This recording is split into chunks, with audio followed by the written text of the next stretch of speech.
August 1192.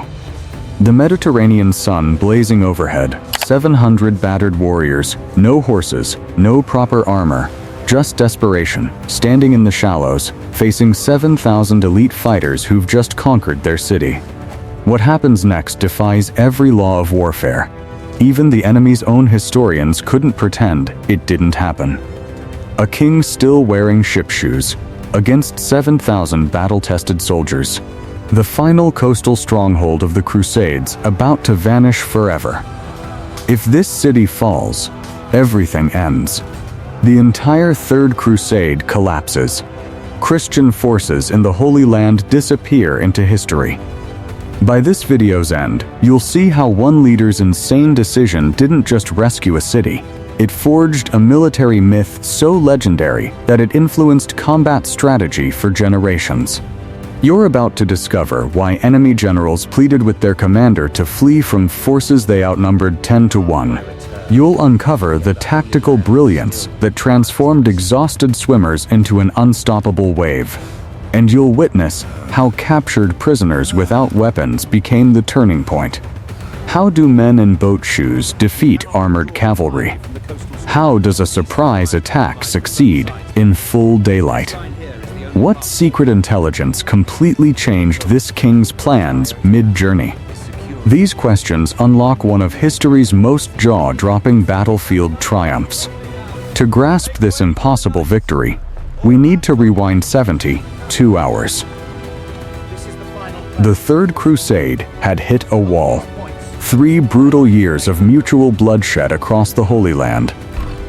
Jerusalem captured by Saladin in 1187, sending shockwaves through Christian Europe.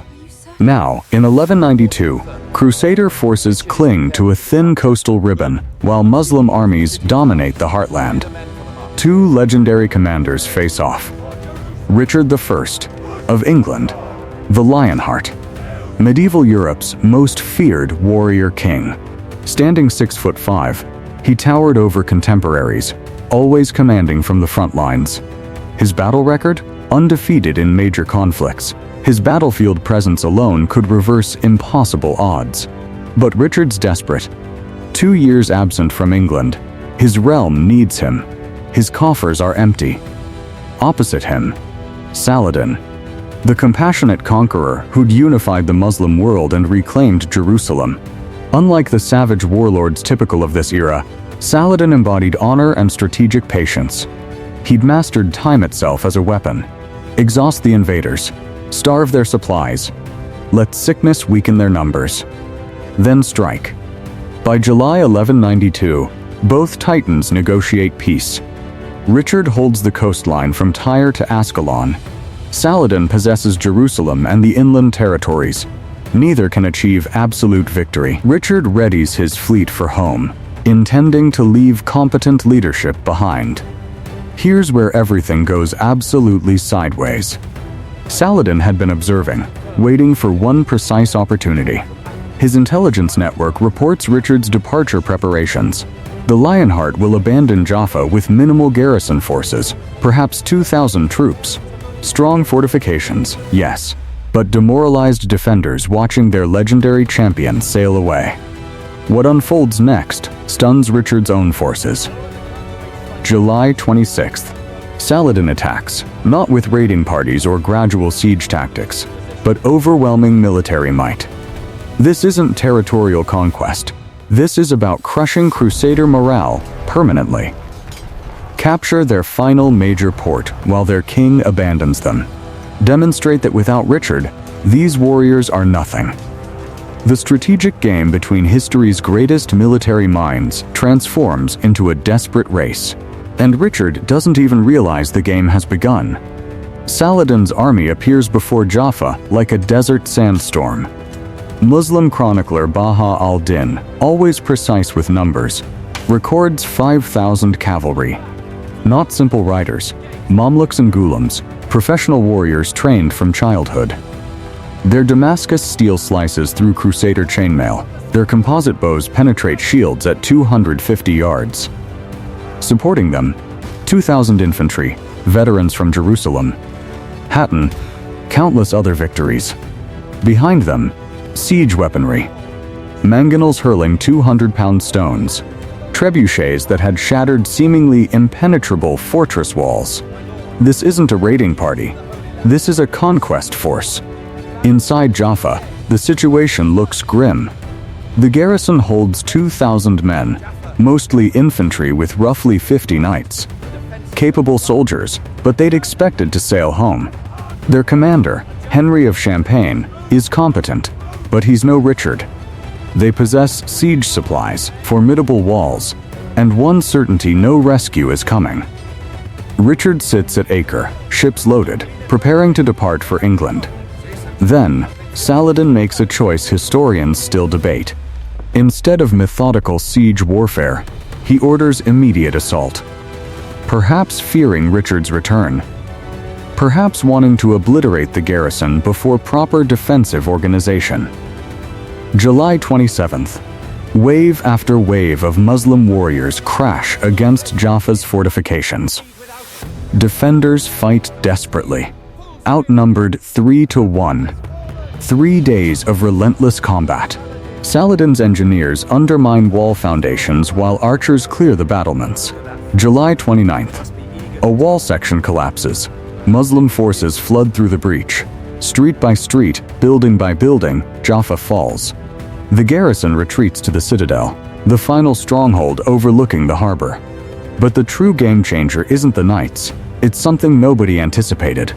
As the citadel's last defenders prepare for death, a priest named Hugh makes a desperate choice. Below in the harbor, Saladin's banners already fly over the conquered city. Within hours, perhaps less, the citadel falls. Someone must reach Richard. Someone must attempt the impossible. Hugh strips to undergarments, whispers a prayer, and plunges from the citadel walls into the Mediterranean. The 40-foot drop could prove fatal. Muslim archers fire at the splash, but Hugh strokes into open water, praying divine providence, or Richard's fleet will find him. Meanwhile, Richard sits aboard his flagship 24 miles north at Acre. His cargo holds packed with treasure and voyage supplies.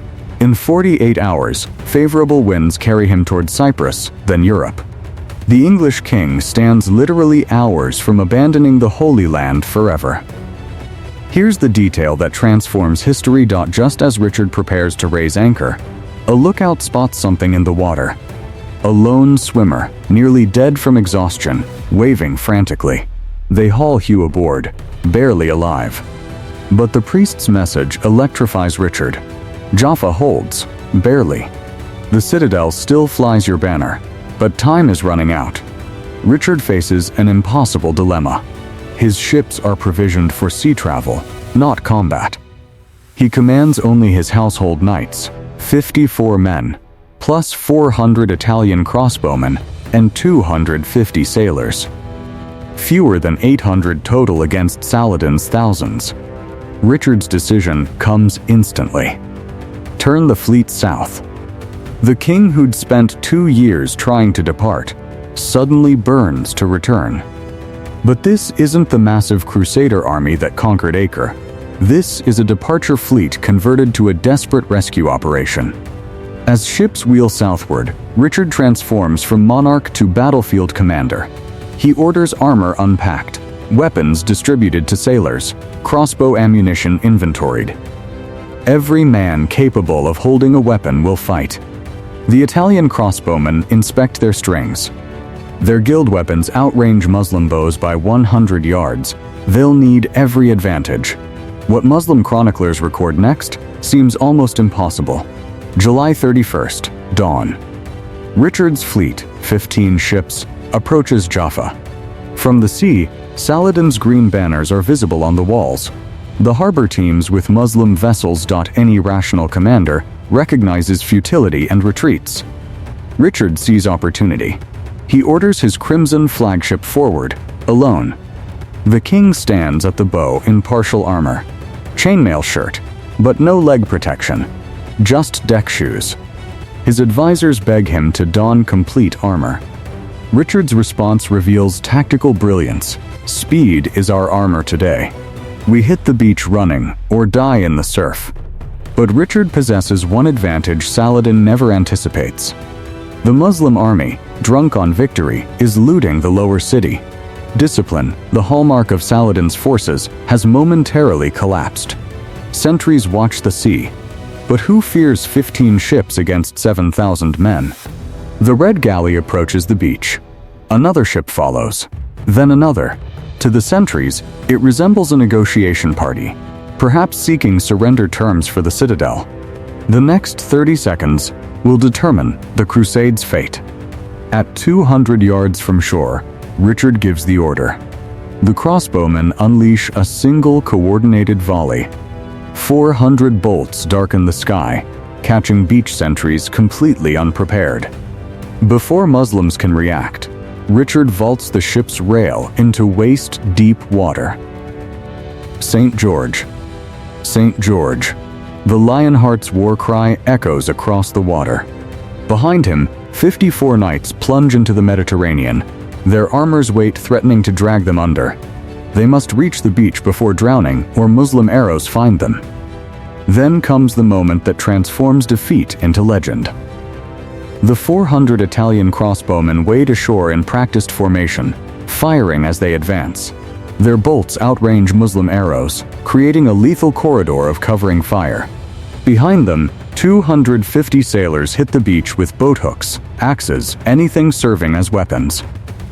In medieval warfare, contested beach landings are considered impossible. The defender's advantage is too overwhelming. But Richard calculated perfectly. Inside Jaffa, hundreds of captured garrison soldiers hear something impossible. Richard's voice. Richard's battle cry. Coming from the sea. In the citadel above, exhausted defenders see the crimson banner approaching the beach. Hope, that most powerful weapon, surges through Christian ranks. What Richard executes next breaks every medieval combat rule. Instead of forming defensive positions on the beach, Richard charges, on foot, in deck shoes, through sand that grabs at every step. His golden banner streams behind as 700 men follow their king straight into a city held by 7,000 enemies.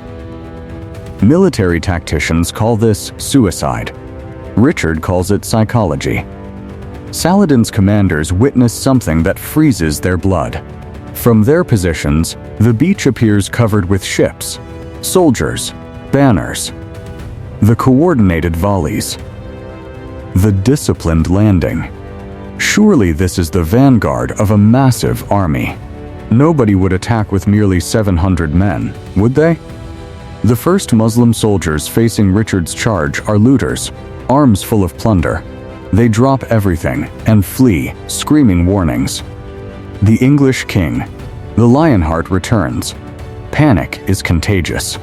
In narrow streets, fleeing soldiers crash into advancing reinforcements. Commanders can't see the beach, only hear the growing clamor of combat and retreat. The statistics are staggering. In the first 10 minutes, Richard's force covers 400 yards of contested ground. They've breached the outer defense line and reached the city gates, the same gates that took Saladin 3 days to breach. The crossbowmen maintain continuous fire. Their shorter range now becomes an advantage in cramped streets. Richard hits the beach at full sprint, water streaming from his chainmail. Behind him, knights struggle through surf, their 60-pound armor now carrying 25 pounds of seawater. One knight stumbles and goes under. Companions drag him upright, gasping, but the beach itself becomes a weapon. Sand churned by thousands of Muslim horses over 3 days is soft and treacherous. Richard's sailors are accustomed to uncertain footing on wet decks. The pursuing Muslim cavalry, confident in mobility, suddenly find horses sinking to the fetlocks. Crossbowmen exploit this, targeting riders as mounts struggle. Then Richard executes something even enemies called miraculous. Instead of consolidating on the beach, he presses inland immediately. The king personally leads the charge up the beach road, sword already bloodied. A Muslim officer attempts organizing resistance. Richard cuts him down without breaking stride. The sight of their commander falling sends nearby troops fleeing. The next detail sounds fictional, but 3 sources confirm it. As Richard crests the beach rise, he can see into Jaffa's streets. Saladin's soldiers are everywhere, but in complete disorder. Some looting, others attempting formation, most simply milling in confusion. Richard raises his sword and roars one word: now. The 400 crossbowmen fire their second coordinated volley directly into packed streets. The psychological impact is devastating. Soldiers celebrating victory suddenly face death from an unexpected direction. The rout begins before real fighting even starts. Richard plunges into Jaffa's streets like a thunderbolt. Narrow lanes that should favor defenders become death traps for fleeing soldiers. The king fights with controlled fury, every sword stroke calculated to clear the forward path. What follows is less battle, more force of nature. Behind Richard, his 54 knights form a steel wedge. These aren't fresh warriors. They're exhausted men who just wrestled through surf in full armor. But they're also Richard's household guard, Crusader chivalry's elite. In confined streets, their heavy armor and long swords give crushing advantage over lightly equipped looters. But Saladin's greatest mistake is still coming. Muslim commanders attempt rallying their forces at the main square. A squadron of Mamluks, Saladin's finest cavalry, charges down the main street to stem the Crusader advance. In open ground, they would shatter Richard's tired infantry. But streets are clogged with their own fleeing soldiers. The aftermath reveals the true genius of Richard's gamble. The Mamluk charge disintegrates into chaos. Horses rear and scream, unable to maneuver. Crusader crossbowmen firing from doorways and side streets methodically pick off riders. Richard himself wades into the melee, his height and reach allowing strikes against mounted opponents. Within minutes, Saladin's finest unit is reduced to scattered survivors fleeing for their lives. Here's the twist that reframes this entire battle. The Muslim army isn't defeated. It's dissolving. Soldiers who've never actually seen Richard's force assume thousands of Crusaders are flooding the city. Panicked cries of the full English army spread faster than actual combat. Units that could easily overwhelm Richard's 700 instead fight each other to escape through gates. The speed of collapse defies military logic. Richard has been fighting less than 30 minutes. Yet Muslim resistance is evaporating across the entire city. The key is perception, and the prisoners. But then something extraordinary occurs. From cellars and locked buildings throughout Jaffa, captured Crusader soldiers hear Richard's battle cry. Using improvised tools, chair legs, even their chains, they break free. A Muslim chronicler recorded, "The Franks we'd captured became lions, falling upon our men with bare hands." These aren't organized breakouts, but hundreds of individual desperate acts. One prisoner strangles his guard with the very chains binding him. Others set fires, adding smoke and confusion. Most importantly, they swell Richard's numbers, at least in perception. Every escaped prisoner grabbing a Muslim weapon becomes more proof that a massive Crusader army has arrived. Then Saladin makes a decision historians still debate. From his command position on a hill overlooking Jaffa, Saladin can observe the entire battle. His staff urges committing reserves, 3,000 fresh troops who could crush Richard's exhausted force. Instead, the Sultan watches in silence as his army disintegrates. Some historians believe he recognized the battle was psychologically lost. Others suggest unwillingness to risk veterans against what he believed was a larger force. The real answer might be simpler and more profound. Saladin, master strategist, understands when momentum becomes unstoppable. Richard has created a psychological avalanche. Sending more men into those narrow streets would only compound catastrophe. By the second hour, the battle has become one-sided pursuit. Richard's force, impossibly, is driving an army 10 times its size from a fortified city. The mathematics defy belief, but mathematics don't account for panic. The statistics reveal the true scale of collapse. Muslim cavalry trample their own infantry trying to escape through gates. Valuable siege equipment lies abandoned. Soldiers throw away weapons and armor to run faster. The same veterans who conquered Jaffa 3 days earlier now flee from exhausted sailors carrying boat hooks. Richard presses his advantage ruthlessly. Reaching the main gate, he finds it clogged with fleeing soldiers. The king and his knights carve through them like a scythe through wheat. Behind them, Italian crossbowmen maintain deadly accuracy, turning the gate area into a killing ground. But the most decisive moment is still approaching. A group of Muslim commanders attempts one last stand at the eastern gate. If they can hold long enough for their army to escape, then regroup outside walls. Richard sees the danger immediately. Taking a squad of his best knights, he personally leads a flanking charge through side streets. The king bursts into the rear of the Muslim position just as they believe they've stabilized the situation. The sight of Richard, blood-soaked, roaring his battle cry, shatters their resolve. The last organized resistance collapses. The eastern gate becomes another scene of panicked flight as Saladin's army streams into countryside, pursued by Crusader crossbow bolts. High on his hilltop command post, Saladin watches his magnificent army dissolve. Staff officers beg him to intervene. His personal guard of 1,000 Mamluks sits ready, hands on sword hilts, awaiting orders that never come. Let that sink in. The greatest Muslim commander since the Prophet's companions, watching 700 Christians rout 7,000 of his best troops. Yet Saladin makes no move toward his sword.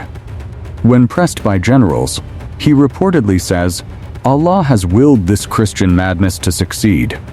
Who are we to contest his design?" But military historians suggest a more practical reason. Saladin spent decades building his reputation and army. One hallmark of great commanders is knowing when not to fight. Richard has created conditions where Muslim defeat is certain, not through numbers or tactics, but through psychological dominance. Committing reserves would only add to the casualty list. Remember that number, 700. As the rout reaches climax, Saladin orders general withdrawal. His banners, visible throughout battle as rallying points, suddenly retreat eastward. The psychological impact is immediate and final. Any soldier still fighting sees their sultan abandoning the field. The trickle of retreat becomes a flood. By the third hour, the impossible has occurred. Richard's 700 control Jaffa. Saladin's 7,000 are scattered across miles of countryside. The beach where Crusaders waded ashore is now littered with abandoned Muslim equipment. The city that took Saladin 3 days to capture has been lost in 3 hours. In less than 60 minutes, the impossible happened. The moment Saladin's banner retreats from the hillside, Jaffa's fate is sealed. Muslim soldiers still in the city, perhaps 500 trapped by Richard's advance, throw down weapons and beg for quarter. Richard, exhausted but merciful, accepts their surrender. The same knights who'd been cutting down fleeing enemies now become prisoner protectors. This is why it matters today. The Citadel defenders, watching from above, can't believe their eyes. 3 hours earlier, they'd been negotiating surrender terms. Now Richard's banner flies over the city gates. The garrison commander later wrote, "We thought it divine vision. Only when we heard the king's voice calling up to us did we believe." The casualty figures defy conventional military wisdom. Richard's force loses 2 knights drowned in the landing, 5 sailors killed in street fighting, total 7 dead. Saladin's army suffers over 700 killed, mostly in panicked flight through gates, hundreds more captured. The mathematical impossibility, 100-to-1 casualty ratio, one of history's most lopsided victories. What Richard does next reveals his humanity. The king collapses on the beach, still in salt-crusted armor. For 6 hours he'd fought without pause, ship to surf to street combat.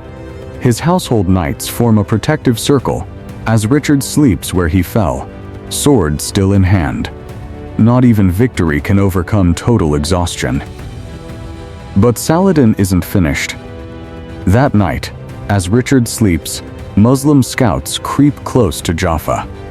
They report the truth, not thousands of crusaders, but fewer than 700 exhausted men. The Sultan's shame turns to rage. He'd been defeated by psychology, by a trick rather than strength. Here's what you need to understand about what happens next. Dawn, August 1st. Richard wakes to horns and drums.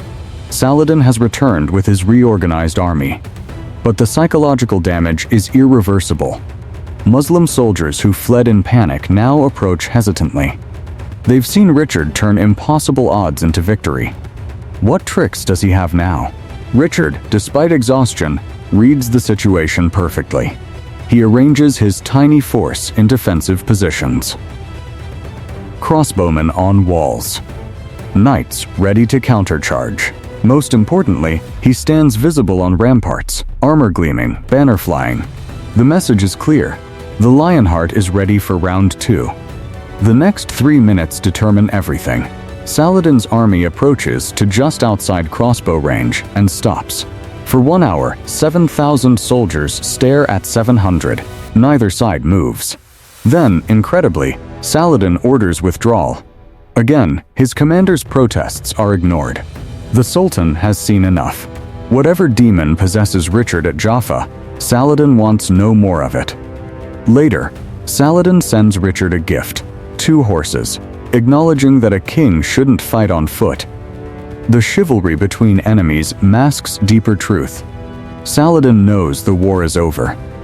If 700 crusaders can take Jaffa, what happens when Richard returns with a real army? But the war's end comes from exhaustion, not victory. Both leaders recognize the stalemate. Richard can't stay in the Holy Land forever. Saladin can't eliminate the Crusader presence. Within a week, negotiations resume. By September, the Treaty of Jaffa is signed. Crusaders keep the coast from Tyre to Jaffa. Muslims keep Jerusalem and interior territories. Christian pilgrims can visit holy sites unmolested. But this victory's true impact echoes far beyond that blood-soaked beach. The Battle of Jaffa becomes legend before blood dries. Christian chroniclers call it miraculous. Muslim historians, usually quick to minimize defeats, admit its extraordinary nature. Both sides agree. Military rules were shattered that August morning. The immediate consequences reshape the Holy Land. The treaty following Jaffa lasts decades, longer than any previous Crusader-Muslim agreement. Richard's audacious victory proved Crusader resilience, while Saladin's withdrawal showed Muslim pragmatism. Neither side can destroy the other, so they learn coexistence. But the battle's true significance is psychological. Jaffa proves forever that numbers alone don't determine victory. Richard's innovations, immediate amphibious assault, psychological warfare, exploiting enemy overconfidence, inspire military commanders for centuries. The lesson is clear. Aggression and surprise can overcome any odds if applied with perfect timing. Modern military historians study Jaffa alongside Thermopylae and Rorke's Drift. Battles where superior training, morale, and leadership defeated overwhelming numbers. Special forces particularly embrace Jaffa's lessons. British commandos in World War II specifically studied Richard's beach assault when planning their own operations. The moment when myth became history. Richard never returns to the Holy Land. He dies in 1199, shot by crossbow while besieging a minor French castle. Saladin had died just months after Jaffa in 1193. His treasury so depleted from charity that friends paid for his burial. The two titans who defined an age never meet again after that August day. Yet their encounter at Jaffa transcends military history. It proves individual courage can still matter in an age of masses. That a king fighting beside common sailors can inspire men to impossible deeds. That sometimes, just sometimes, audacity can triumph over arithmetic. 700 men did the impossible, proving forever that numbers alone don't win battles. Warriors do. The beach where medieval warfare rules died remains today, now covered by modern Tel Aviv. But on quiet mornings, when Mediterranean waves lap the shore, you can still imagine the splash of Richard's leap into history. The moment when one man's refusal to accept defeat changed everything. The age of Crusader dominance ended with a splash in ankle-deep water. But the legend of that impossible morning reminds us, in war, as in life, the only truly insurmountable odds are those we accept in our minds. Richard the Lionheart never learned that lesson, because he never needed to.